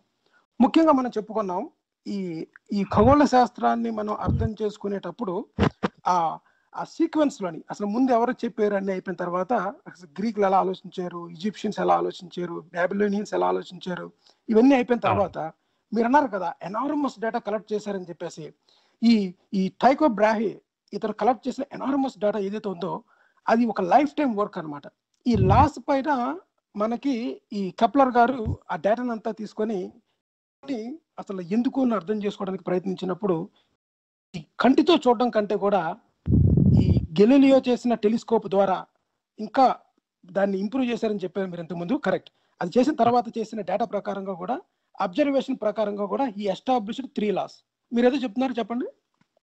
లేదండి, నేనేం చెప్పట్లేదు, చెప్పండి. అంటే మామూలుగా ఇప్పుడు మీరు చెప్పినట్టు ఇంతకు ముందు ఇది యాక్చువల్ గా మనం నెక్స్ట్ ఎపిసోడ్ అండి, మనకి యాక్చువల్ గా ఇది సిరీస్ కింద చేసాం కదా. ఇప్పుడు ఐ థింక్ సైంటిఫిక్ రెవల్యూషనరీస్ అనేదో ఏదో టైటిల్ పెట్టుకోవచ్చు మన తర్వాత. బట్ ఇందులో మనం కవర్ చేద్దాం అనుకున్నది ఆల్రెడీ కోపర్నికస్ అండ్ ఈ వారం కెప్లర్ చెప్తున్నాం. నెక్స్ట్ గెలీలియో, న్యూటన్ యాక్చువల్ గా వచ్చినప్పుడు. అందుకని ఇవి 4 కూడా ఎందుకు కలిపి చెప్తున్నామంటే ఈ విడదీయలేంది, ఒకళ్ళ వర్క్ ని ఇంకొకళ్ళ వర్క్ చెప్పకుండా మనము దానికి ఎయిదర్ ముందు వాళ్ళు చెప్పిన ఆధారం కానీ తర్వాత వాళ్ళకి ఇన్స్పిరేషన్ కానీ కూడా ఎస్పెషల్లీ మేజర్లీ ఈ 4 విషయంలో మనకు కనబడుతుంది. ఇంకా ఇప్పుడు ఎడ్మండ్ హేలీ వీళ్ళందరూ వర్క్స్ కూడా ఉన్నాయి. బట్ ఈ 4 వరకు దగ్గరకు వచ్చేటప్పటికి ఎస్పెషల్లీ ఇప్పుడు మనం చెప్పుకునేది నెక్స్ట్ గెలీలియో దగ్గరికి వచ్చేటప్పటికి, ఎందుకంటే ఒక సైంటిఫిక్ మెథడ్ అని కానీ ఈ ఇండక్షన్ అండ్ డిడక్షన్ అంటే ఏంటి అంటే ఒక లాని ఒక ప్రిన్సిపల్ ని ఎస్టాబ్లిష్ చేసేటప్పుడు అబ్జర్వేషన్స్ ని వాటిని పట్టుకుని ఈ మెథడ్స్ యూజ్ చేసి ఎలా చేస్తాం అన్నదే ఏంటి అన్నది మనం నెక్స్ట్ ఎపిసోడ్ లో చెప్పుకుందాం. గెలీలియో గారి దగ్గరకు వచ్చినప్పుడు ఇంకా బాగా అలాగా మనం డిస్కస్ చేయొచ్చండి. బట్ కంటిన్యూ చేయండి. మాకు అర్థమైంది అంటే లా అంటే ఇప్పుడు for example law of conservation of mass అన్నాం అనుకోండి, అంతే. Law of conservation of mass అంతే. మీరు హిందువా, ముస్లిమా, క్రిస్టియన్నా, లేదంటే నిత్యానందాన్ని కొలుస్తారా అన్నది ఇమ్మెటీరియల్. ఒక మ్యాటర్ ని నువ్వు క్రియేట్ చేయలేవు, డిస్ట్రాయ్ చేయలేవు అన్నది నువ్వు మీరు ఎక్స్పెరిమెంట్ చేసి వాటిని ప్రూవ్ చేసి అది లా అన్నారు అనుకుంటే, ఎవరైనా గాలిలోంచి విభూతి తీస్తారు అనుకుంటే అది తప్పు అయిపోయింది. ఇంకంతే, అక్కడే వదిలేయాలి. మనం law of conservation of mass చదివితే చేతిలో వజ్రాలని వీటిల్ని చిన్న చిన్న పిల్లల చేతుల్లోంచి క్రియేట్ చేసి చూపిస్తున్నారని బాబా అంటే ఎలా నమ్మాలండి? మనం ఎందుకు నమ్ముతాం అది? లా ఆఫ్ కన్జర్వేషన్ ఆఫ్ ఇది చదివినప్పుడు, సో ఇవి మనం అన్ని చదువుకున్నాం అందరం. ఇప్పుడు కనీసం 10వ తరగతి చదవకుండా ఎవరు రావట్లేదు కదా, పై చదువులు చదవకపోయినా. ఇప్పుడు మన ఇంట్లో పెద్దవాళ్ళు కూడా చూసుకున్నా కానీ, సో వాళ్ళు కూడా ఫిజిక్స్ చదువుతారండి. కానీ మనం ఏంటంటే, మనం అందరూ అర్థం చేసుకోవాల్సింది, ఒక లాని ఒక ప్రిన్సిపల్ను మనం చదివినప్పుడు, సైన్స్లోనో మ్యాథ్లోనో వచ్చినప్పుడు అది అప్లై అవుతుంది అంతే. ఇంకా ఎవ్వరు చెప్పినా అది అబద్ధమే. ఈ శూన్యంలోంచి ఏదో క్రియేట్ చేసినా, లేకుండా చేశారని చెప్పినా, లేదంటే ఒకప్పుడెప్పుడో మా పూర్వీకులు ఎవరో చేశారని చెప్పినా సరే అది అబద్ధమే. అదేనండి, just wanted to add that point. లేదు, మంచి పాయింట్ యాడ్ చేశారు, నేను ఒప్పుకుంటా. యాక్చువల్గా ఏంటంటే, మన అబ్జర్వేషన్ లో ఇది ఉందో, అబ్జర్వేషన్ ని ఒక సెట్ ఆఫ్ స్టేట్మెంట్స్ ప్రకారంగా పెట్టామనుకోండి, అది ఎందుకు జరుగుతుందో మనం చెప్పలేకపోవచ్చు, కానీ అది జరగడం మాత్రం తథ్యం అనమాట. అది మెయిన్ లాలో ఉన్నదన్నమాట. దానికి ఇప్పుడు మనకి థియరీలో, ఇప్పుడు కెప్లర్స్ లాస్ లో కూడా ఫలానాది ఎందుకు జరుగుతుందో రీజన్ చెప్పలేరు. ఎప్పుడైతే రీజన్ చెప్పగలిగినప్పుడు రీజన్ చెప్పొచ్చు. ఒకటి ఎందుకు కాన్స్టెంట్ గా ఉంది, అదే రేషియో ఎందుకు వస్తుంది అన్న దాన్ని తర్వాత వచ్చిన శాస్త్రవేత్తలు దాన్ని పరిశీలించి దాన్ని సాల్వ్ చేస్తారనమాట. అంతే తప్ప నీకు తెలియదు కనుక నువ్వు అక్కడ ఆగిపో, నేను చెప్తాను, బికాజ్ దెర్ ఈజ్ అన్ అతీతమైన ఒక శక్తి ఉంది, దాని వల్లే జరుగుతుంది. ఇప్పుడు సైన్స్ కూడా అన్ని తెలియదు అంటారు మీరు. అవును, అలాగే. అంటే వీళ్ళు ఎలాగా దీన్ని క్యాష్ చేసుకుంటారు, క్యాష్ అంటే బిజినెస్ చేస్తారని కాదు, ఎలాగా వాళ్ళ వైపు ఆర్గ్యుమెంట్ ని మార్చుకుంటారు అన్నది. యాక్చువల్ గా చూడండి, స్పిరిచువల్ దాంట్లో మనకి ఎక్కువ జరుగుతుంటది అనమాట. ఎందుకంటే they cannot think out of the box. తెలియదు కూడా తెలియదు అని చెప్పడం ఉండదు, చెప్పలేదు. ఎప్పుడు తెలియదు అనడం ఉండదు. స్పిరిచువాలిటీ క్లెయిమ్ ఏంటంటే, వాళ్ళు మాత్రమే డీప్ థింకర్స్, వాళ్ళు మాత్రమే out of the box think చేస్తున్నాం అనుకుంటారు అనమాట. కానీ కాదు, spirituality is thinking in a circle. ఒక చిన్న సర్కిల్ గీసుకొని దాంట్లో ఉండి ఆలోచించేది స్పిరిచువాలిటీ అనమాట. సో సైన్స్ ఏం చేస్తుందంటే వైడ్ ఓపెన్ అనమాట. ఎంత వైడ్ ఓపెన్ అంటే, యూనివర్స్ ఎంత పెద్దదో సైన్స్ యొక్క థాట్ ప్రాసెస్ అంత పెద్దది అనమాట. సరే, నేను ముందు ఈ 3 లాస్ ఏంటి చెప్తాను నేను. ఈ లాస్ ఏంటంటే, మనకి తెలుగులో చెప్దాము, తెలుగులో మనకు అర్థం కాదనమాట. ఎందుకంటే ఫిజిక్స్ తెలుగు లాంగ్వేజ్ చాలా టఫ్ గా ఉంటుంది, మనకి అసలు అర్థం కాదనమాట. ఒక ఉదాహరణకి, ప్రతి గ్రహము దీర్ఘవృత్తాకార కక్షలో తిరుగుతుంది అనమాట. ఈ దీర్ఘవృత్తాకార కక్షలో తిరుగుతుంది. ఈ దీర్ఘవృత్తానికి 2 నాభులు ఉంటాయి, ఏదో ఒక స్థానంలో సూర్యుడు ఉంటాడు అనమాట. సో అంటే దీన్ని ఇంగ్లీష్ లో చెప్తే చాలా ఈజీగా ఉంటుంది. ఏంటంటే, ప్లానెట్స్ రివాల్వ్ అంటే orbiting the sun in ellipse. అంటే మనం ఇప్పటి వరకు సర్కిల్లో తిరుగుతుంది అనుకున్నాం, అంటే ఒక వృత్తాకార కక్షలో వృత్తంలో తిరుగుతుంది. కానీ ఫస్ట్ లా ఆఫ్ కెప్లర్ ఏం చెప్తుందంటే, planets revolve, planets orbit the sun in ellipse, elliptical path లో తిరుగుతుంది అనమాట. దానికి ఫోసాయ్ అంటారు. అంటే మనకి సర్కిల్ కి ఒక సెంటర్ ఉన్నట్టుగానే ఈ ఎలిప్స్ కి 2 సెంటర్స్ ఉంటాయి అనమాట, అంటే ఫోసాయ్ అంటారు. అది యాక్చువల్ గా ఎలిప్స్ ఒక సెంటర్ ఉంటుంది. మళ్ళీ దానికి ఏంటంటే మేజర్ యాక్సిస్, మైనర్ యాక్సిస్ ఎక్కడ ఇంటర్సెక్ట్ అవుతాయి, అది ఎలిప్స్ యొక్క సెంటర్. కానీ ఎలిప్స్ ని మీరు కనుక డ్రా చేయాలి ఒక ప్లేన్ పేపర్ మీద అంటే, ఒక దారాన్ని మీరు ముడివేసి దాన్ని ఒక రింగ్ లాగా చేసిన తర్వాత, మీరు 2 పిన్స్ ని పేపర్ మీద గుచ్చి ఈ రింగ్ లాగా చేసిన ఈ దారాన్ని దాని చుట్టూ పెట్టి దాంట్లో ఒక పెన్సిల్ పెట్టి మీరు తిప్పారు అనుకోండి, మీకు ఎలిప్స్ వచ్చేస్తుంది అనమాట. ఈ 2 సెంటర్ పాయింట్స్ ఏవైతే ఉన్నాయో అవే ఫోసాయ్. అంటే 2 సెంటర్స్ ఉంటే ఇట్స్ ఏ మల్టిపుల్ ఉన్నాయి కనుక దాన్ని ఫోసాయ్ అంటారు అనమాట. యాక్చువల్గా ఫోకల్ పాయింట్ అన్నట్టుగా అవి. ఈ రెండిట్లో ఒక చోట సూర్యుడు ఉంటాడు, మిగతాదేమో గ్రహం దాని చుట్టూ తిరుగుతుంది అనమాట. అంటే ఫస్ట్ లా ఏం ఎస్టాబ్లిష్ చేసింది, గ్రహాలు సూర్యుని చుట్టూ ఏ కక్షలో తిరుగుతున్నాయి, సూర్యుడు ఎక్కడున్నాడు అనేది ఎస్టాబ్లిష్ చేసింది. సింపుల్. అంతకుముందు మనకి కోపర్నికస్ గారు సూర్యుని చుట్టూ తిరుగుతున్నాయని చెప్పినా గానీ, ఆయన ఐ థింక్ వృత్తాకారంలోనే తిరుగుతున్నాయి అన్నట్టుగా ఉన్నట్టుంది కదా. ఎందుకు వృత్తాకారం అన్నది ఒకటి చాలా అర్థం చేసుకోవాలి ఇక్కడ. Why it is circle, why not ellipse? ఎందుకు సర్కిల్ అన్నది ఏంటంటే, సర్కిల్ అన్నది మనకి పురాతనమైన గ్రీక్ దగ్గర నుంచి మనకి వెనకాల తరుగుకుంటూ వస్తుంది అనమాట. ఎందువల్లంటే గాడ్స్ క్రియేషన్ ఇస్ పర్ఫెక్ట్ అన్న అనమాట. Circle is perfect. అందువల్ల అంతే. ఇవన్నీ కూడా ఖచ్చితంగా సర్కిల్లోనే తిరగాలి. ఏటి దీర్ఘవృత్తాకారం సాగిపోయినట్టు ఉంటది, ఇలాగా పిచ్చి పిచ్చిగా ఉంటది, అవన్నీ అసలు ఏమైనా అర్థం పర్థం ఉందా? తిరిగితే సర్కిల్లోనే తిరగాలి, బికాజ్ ఇట్ ఈస్ పర్ఫెక్ట్ అన్న ఒక ఆలోచనలోంచి ఈ సర్కిల్ వచ్చిందనమాట. సో అందువల్ల మనం చెప్పేది ఏంటంటే గాడ్స్ క్రియేషన్ మీరు అనుకున్నట్టుగా ఇట్స్ నాట్ పర్ఫెక్ట్. అది ఎందుకు పర్ఫెక్ట్ కాదో చెప్పేది సైన్స్. ఓకే, నెక్స్ట్ నౌ మనకి first laws of motion planetary motion అయిపోయింది కదా. సెకండ్ లా ఏం చెప్తుందంటే దీర్ఘవృత్తాకార మార్గంలో తిరిగే గ్రహాలు, ఈ గ్రహాల నుంచి పాత్ నుంచి సూర్యునికి కలిపే ఒక సమానమైన ఒక రేఖ ఏదైతే ఉందో, సమాంతర రేఖ, అవి సమాన కాల వ్యవధిలోని సమానమైన వైశాల్యాన్ని సూచిస్తాయన్నమాట. అంటే ఇది అర్థం కాదు, ఎందుకంటే బికాజ్ తెలుగులో చెప్తే అలాగే ఉంటుంది, ఫిజిక్స్ ని తెలుగులో చెప్తే మనకు అర్థం కాదు. అదే మనం ఇప్పుడు సింపుల్ ఇంగ్లీష్ లో చూస్తున్నాం అనుకోండి, a line segment joining the planet and the sun, అంటే ఒక లైన్ డ్రా చేశారనుకోండి ప్లానెట్ నుంచి సూర్యుడి నుంచి ఏదైనా ప్లానెట్ కి గీత గీస్తే అది ఫర్ ఎగ్జాంపుల్ ఒక గంటలో చూస్తే ఆ ప్లానెట్ యొక్క పొజిషన్ ముందుకు వెళ్తుంది కాబట్టి పాత పొజిషన్ కి కొత్త పొజిషన్ కి సూర్యుడికి ఒక ట్రయాంగిల్ లాంటి షేప్ వస్తుంది. అంటే ట్రయాంగిల్ కాదు, ఎగ్జాక్ట్లీ ఒక సెగ్మెంట్, దాన్ని సెక్టర్ అంటారు. ఇప్పుడు ఆ సెక్టర్ అన్నది ఇర్రెస్పెక్టివ్ ఆఫ్ ప్లానెట్ ఎక్కడుందని దాంతో సంబంధం లేకుండా ఏ 2 ఈక్వల్ టైమ్స్ తీసుకున్నా అది సూర్యునికి దగ్గరగా ఉన్నా దూరంగా ఉన్నా గారే ఒకే ఏరియాని కవర్ చేస్తుంది అంటున్నారు మీరు, కెప్లర్ గారు. Exactly, that is correct. ఇంకో విధంగా చెప్పాలనుకుంటే ఆ సెక్టర్ యొక్క ఆ లైన్, ఆ సెగ్మెంట్ ఏదైతే ఉందో అది సూర్యుడికి దగ్గరగా ఉన్నప్పుడు ఆ సెగ్మెంట్ పెద్దదిగా ఉంటుంది, సూర్యుడికి దూరంగా ఉన్న సెగ్మెంట్ చిన్నదిగా ఉంటుంది అనిపిస్తుంది. సెగ్మెంట్ అంటే ఆర్క్ పెద్దదిగా అనిపిస్తుంది, ఆర్క్ పెద్దదిగా ఫిజికల్ గా పెద్దదిగానే ఉంటుంది. అంటే సూర్యుడి దగ్గరగా ఉన్న ప్రదేశంలో ఉన్న ఆ లైన్ సెగ్మెంట్, మన ఆ సెక్టర్ యొక్క ఆర్క్ లెంత్ ఏదైతే ఉందో, ఆర్క్ లెంత్ అంటాం మనం, ఆర్క్ లెంత్ ఏదైతే ఉందో L = R θ వేస్తాం కదా మనం, సేమ్ ఆర్క్ లెంత్ ఏదైతే ఉందో అది సూర్యుడి దగ్గరగా ఉన్నప్పుడు పెద్దగా ఉంటుంది, సూర్యుడికి దూరంగా ఉన్నప్పుడు ఎలిప్స్ లోని చిన్నగా ఉంటుంది అనమాట. కానీ ప్లానెట్ తిరిగే ఆ టైం ఏదైతే ఉందో అది ఈక్వల్. అంటే లార్జర్ డిస్టెన్స్ దగ్గర ఎంతసేపు ఏదైతే ప్లానెట్ ట్రావెల్ చేస్తుందో తక్కువ డిస్టెన్స్ చేయాలి. అంటే సూర్యుడికి దూరంగా ఉన్నప్పుడు ఆ ఆర్క్ లోని ప్లానెట్ స్లోగా మూవ్ అవుతుంది, సూర్యుడికి దగ్గరగా ఉన్నప్పుడు ఫాస్ట్ గా మూవ్ అవుతుంది అనమాట. అప్పుడే మనకి ఈక్వల్ ఏరియాస్ ని స్వీప్ చేయటం, కవర్ చేయటం అన్నట్టుగా. అంటే చాలా యాక్చువల్ గా చాలా ఇంట్రెస్టింగ్ అబ్జర్వేషన్ అండి ఇది. గ్రేట్ అబ్జర్వేషన్ అండి అనిపిస్తుంది కానీ ఇది చాలా గ్రేట్ అబ్జర్వేషన్. అంటే సర్కిల్ లో తిరిగినప్పుడు ప్లానెట్స్ సేమ్ స్పీడ్ తో తిరగాలి. ఇప్పుడు మీరు సర్కిల్ అనుకుంటే, కానీ ఎలిప్టికల్ గా తిరిగినప్పుడు, అందుకే మనం చూడండి తోకచుక్క హెలి తోకచుక్క కూడా ఇలాగే ఎలిప్టికల్ అంటే దానికి ఈ ఉంటుంది, ఎసెంట్రిసిటీ ఏదో అంటారు కదా, ఈ డిఫైన్ చేస్తుంది. అది సర్కిల్ లో ఏంటంటే ఎసెంట్రిసిటీ ఎలిప్స్ కి 1 అన్నమాట. అంటే దట్ ఈస్ ద లాంగెస్ట్ ఏంటి ఒక బాగా సాగిపోయి ఉన్న ఒక ఎలిప్స్ అనుకోండి 1 ఉంటుంది అనమాట.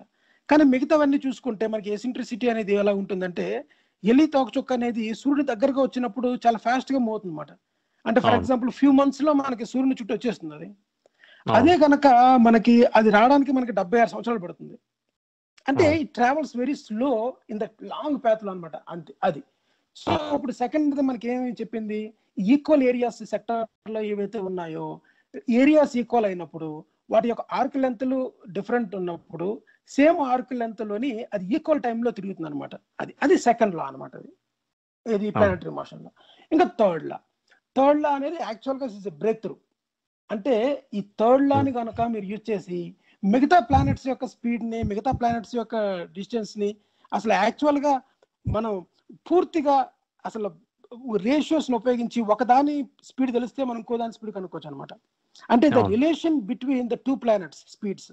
ఇది థర్డ్ లా ఏం చెప్తుందంటే గ్రహం యొక్క పరిభ్రమణ కాలం, ఈ కాల వర్గం ఏదైతే ఉందో, ఈ పరిభ్రమణ కాలం అంటే దాన్ని టీ అంటే టైం పీరియడ్ అనుకోండి, దాని వర్గం అంటే స్క్వేర్ అనమాట. వర్గం దీర్ఘవృత్తం యొక్క దీర్ఘాక్షం. సో అందుకనే Telugu it's very difficult, Telugu physics లో చదువుకుంటే మీరు. ఎందుకంటే దీన్ని ఎలిప్స్ లో మనకున్న ఈ మేజర్ యాక్సిస్ ఏదైతే ఉందో, ఎలిప్స్ కి 2 యాక్సిస్ ఉంటాయని చెప్పుకున్నాం. ఒకటి major axis, minor axis. Major అంటే ఏంటంటే పెద్ద గీత, మైనర్ యాక్సిస్ అంటే చిన్న గీత అనమాట, పొడుగ్గా ఉన్నది. దాంట్లో ఉన్నది దాంట్లో ఉన్న దీర్ఘాక్షం అంటారు అన్నమాట, అందులో సగం. అంటే ఏంటంటే ఎగ్జాక్ట్ గా మేజర్ యాక్సిస్ యొక్క సెంటర్ నుంచి ఆ ఎడ్జ్ ఆఫ్ ద ఎలిప్స్ కి మీరు తీసుకున్నారంటే దాని యొక్క ఘనము అంటే క్యూబ్ అన్నమాట, దాని యొక్క ఘనమునకు అనులోమానుపాతంలో ఉంటుంది. అనులోమానుపాతం అనేది సింపుల్ ఇంగ్లీష్ లో చెప్పాలంటే ప్రపోర్షనల్. అది ఇప్పుడు దీన్నే మనం ఇంగ్లీష్ లో చూసుకున్నాం అనుకోండి, అంటే సింపుల్ ఇంగ్లీష్ లో చూసుకుంటే, because I'm not praising English medium praise చేయట్లేదు నేను, మనం ఏదైనా అర్థం చేసుకోవాలనుకుంటే ఎంత సింపుల్ గా చెప్పగలిగితే స్టూడెంట్స్ కి ఎంత బాగా అర్థమవుతుందో అదే లాంగ్వేజ్ లో చెప్పగలగాలన్నమాట. కాంప్లికేటెడ్ తెలుగు మీడియం వర్డ్స్ తో ప్రాబ్లం ఏంటంటే మనం చదువుకున్న తర్వాత బయటకు వచ్చిన తర్వాత చెప్పాల్సింది ఇంగ్లీష్ లోనే, చెప్పాల్సింది ఇంటర్వ్యూ ఫేస్ చేయాల్సింది ఇంగ్లీష్ లోనే. అదే విధంగా మనం చదవాల్సిన ఫర్దర్ బుక్స్ అండ్ ఇంగ్లీష్ మీడియంలో ఉంటాయి అన్నమాట. అందులో it is better to use English terminology than Telugu physics terminology. Okay, ఇప్పుడు ఈ square of the planets orbital period is proportional to the cube of the length of the semi major axis of it's orbit. అంటే ఈ orbit తిరుగుతుంది, దాని semi major axis అనుకున్నాం కదా, దాన్ని కనుక క్యూబ్ చేసినట్లయితే మనకి ఈ ఆర్బిట్ పీరియడ్ టీ ఏదైతే ఉందో అది దాని square, that square is proportional to the దాని యొక్క మేజర్ యాక్సిస్ ఆర్బిట్స్ యొక్క క్యూబ్ అనమాట. అంటే దాన్ని కనుక మీరు ఒక ఆర్ అనుకుంటే r cube by tea square, అంటే t square is directly proportional to r cube, actual formula అది. అయితే ఇప్పుడు దీని రేషియో ఏదైతే ఉందో, ద ఇంపార్టెంట్ థింగ్ ఏదైతే ఉందో రేషియో అంటే R cube by tea square ఏదైతే ఉందో that is constant for every planet. ఏ ప్లానెట్ తీసుకున్నా సరే దాని రేడియస్ ని స్క్వేర్ చేయడము, దాని యొక్క దాన్ని సెమీ మేజర్ యాక్సిస్ ని క్యూబ్ చేయడము, కింద ఏమో టీ స్క్వేర్ పెట్టి భాగించడం అన్నమాట. ఈ రెండు చేసుకుంటే అది constant. Why it is constant అన్న విషయము కెప్లర్ కి తెలియదు. It doesn't know, he cannot able to explain why it is constant, but it is constant. అందుకనే చెప్పు, మనకి లా అనేది రీజన్ చెప్పకపోవచ్చు, లా రీజన్ చెప్పదు. అప్పుడు వెళ్తున్నాయి ఈ మధ్యలో స్పిరిచువాలిటీ, ఈ మొత్తం అంతా ఈ సరంజామా ఇవన్నీ ఎందుకు దూరిపోతాయంటే అన్నోన్ ఫోర్స్, లేకపోతే ఈ సృష్టి మొత్తాన్ని ఒక ఫోర్స్ కంట్రోల్ చేసి ఎందుకు దూరిపోతాయంటే చూసావా నువ్వు ఎక్స్ప్లెయిన్ చేయలేదు, that is the reason, science కి తెలియదు అన్న విషయం చెప్తారన్నమాట. నో, అది ఎందుకో చెప్పింది అంటే మీరు ఎక్స్ప్లెయిన్ చేయలేదన్నా, మీరు ఎక్స్ప్లెయిన్ చేయలేదు అనుకున్నా, వాళ్ళకి అర్థం అవ్వకపోయినా, మనందరికి ఇప్పుడు అవగాహన లేకపోయినా, ఎక్కడ ఏమీ లేకపోయినా తప్పు మందే, మిగతాది అంతా వాళ్ళు చెప్పింది వినాలి, అంతే కదా? అంతే, కరెక్ట్, రైట్. జస్ట్ అంటే నేను అడిగిన ప్రతి దానికి, ఎంత క్లిష్టమైన దానికైనా నాకు అర్థమయ్యేంత సులువుగా నువ్వు నాకు చెప్పలేవని నాకు అనిపిస్తోంది కాబట్టి నువ్వు చెప్పిందంత తప్పు, నేను చెప్పింది నమ్మాలి. ఇదంతా దుర్మార్గమైనటువంటి ఆర్గ్యుమెంట్ అండి ఇది కూడా. అదేనండి, అదే మరి. అందుకనే అంటే ఇలాంటి ప్రశ్నలు అన్నిటినీ కూడా, ఇలాంటి ప్రశ్న ఎప్పుడు ద హిస్టరీ ఆఫ్ సైన్స్ లో చూసుకుంటే కనీసం గత 2000 సంవత్సరాలు, కనీసం గత 500-400 సంవత్సరాల్లో చూసుకున్నా గానీ ఇలాంటి ప్రశ్నలు ఇంకా గట్టిగా వేసిన, ఇంకా బలంగా నమ్మేసిన ప్రశ్నలన్నిటికీ కూడా మనం ఎప్పటికప్పుడు సమాధానం చెప్పేసుకుంటూ వచ్చామని తెలిసినా గానీ మళ్ళీ కొత్తగా, అంటే దీన్నే I think God of gaps అనో, లేదంటే మూవింగ్ ద గోల్ పోస్ట్ అనేది అంటారు. అంటే ఓకే, నువ్వు ఇది చెప్పేసాము కాబట్టి ఇంకో క్వశ్చన్ నువ్వు వెతుక్కోవాలి. అంటే ఎక్కడ ఈ గ్యాప్స్ పట్టుకుని, అంటే మన నాలెడ్జ్ లో ఉండే గ్యాప్స్ ఇప్పుడు కనీసం, అంటే ఈ పరిస్థితుల్లో ఈ రోజున మనకు అర్థం కావంది ఏదున్నా సరే అక్కడికి తీసుకెళ్లి దేవుడినో ఒక అతీంద్రియ శక్తినో పెట్టేయటం, మళ్ళీ అక్కడికి కాక వచ్చి అక్కడ సమాధానం చెప్పేటప్పటికి అక్కడ తీసి ఇంకో చోట పెట్టి క్వశ్చన్ మార్క్ అక్కడ మార్చటం. సో ఇదేంటంటే చాలా నిజాయితీ లేని ఒక ఆర్గ్యుమెంట్ కింద మనకి అర్థమవుతుంది. యాక్చువల్లీ థ్యాంక్ యూ అండి. మనకి 3 లాస్ సాధ్యమైనంత అర్థమయ్యేలాగానే చెప్పారు. కనీసం మొదటి 2 అయితే బాగానే అర్థమైనట్టుగా చాలా మందికి అవుతుంది. అంటే ఇది దీన్ని ఎవరు సాల్వ్ చేశారు అన్న విషయాన్ని మనం నెక్స్ట్ చెప్పుకుందాం. అది సో ఏంటంటే ఇప్పుడు చెప్పినా గానీ, ఇప్పుడు సరే, ఇప్పుడు ఏమైంది, ఈక్వల్ సెగ్మెంట్స్ ని, ఈక్వల్ ఏరియాస్ ని ఇది చేస్తున్నాయంటే అక్కడ ఆగిపోలేదు. సో ఇది తర్వాత, అంటే ఇది ఎందుకు అని ఆయన ఆగిపోలేదు, చేయకుండా ఆగిపోలేదు. ఇది చేసినప్పుడు ఈ అబ్జర్వేషన్స్ ని ఇస్తే జనానికి, తర్వాత వచ్చిన వాళ్ళు దానికి ఎలా కంట్రిబ్యూట్ చేశారు, దాని ద్వారా కెప్లర్ గారు బయలుదేరిన ఆయన దేవుని యొక్క ఈ ఇంటెలిజెంట్ డిజైన్ కి సంబంధించిన హార్మోనీని చదువుకుంటాను, అర్థం చేసుకుంటాను అనుకున్న ఆయన ఆశని తర్వాత న్యూటన్ గారు వేరే వాళ్ళు వచ్చినప్పుడు దానికి సమాధానం దొరికిందా లేదా అన్నది మనం మనకి చూసుకుంటే మనకి టైం సరిపోతుంది. సో అయిపోయిందండి, మనకి అది మనం ఆల్మోస్ట్ నెక్స్ట్ వీక్ కంక్లూడ్ చేసాం. యా థ్యాంక్ యూ అయిపోతుందండి. అండి, కరెక్ట్ టైం కి మనం అయిపోయింది. ప్రసాద్ గారు నెక్స్ట్ ఇక్కడ నుంచి మనం కంటిన్యూ చేద్దామండి నెక్స్ట్ ఎపిసోడ్ లోని. యా నెక్స్ట్ ఎపిసోడ్ లో మనము గెలీలియో గారి గురించి డిస్కస్ చేసుకుందామండి, Sure. తర్వాత న్యూటన్ గారి గురించి. సో షూర్ అండి. యా మనం ఇంకొక ఇంట్రెస్టింగ్ ఎపిసోడ్ లో మళ్ళీ కలుసుకుందాం. ఇంతటితో ఈ వారం సైన్స్ ఓవర్ కార్యక్రమం అయిపోయిందండి. మనకి దీన్ని science for society and Babu Gogineni Facebook group for humanist and rationalist arena వాళ్ళు సమర్పిస్తున్నారు. నేను Prasad Indukuri signing off. Thank you Govind garu thank for you, joining. Bye.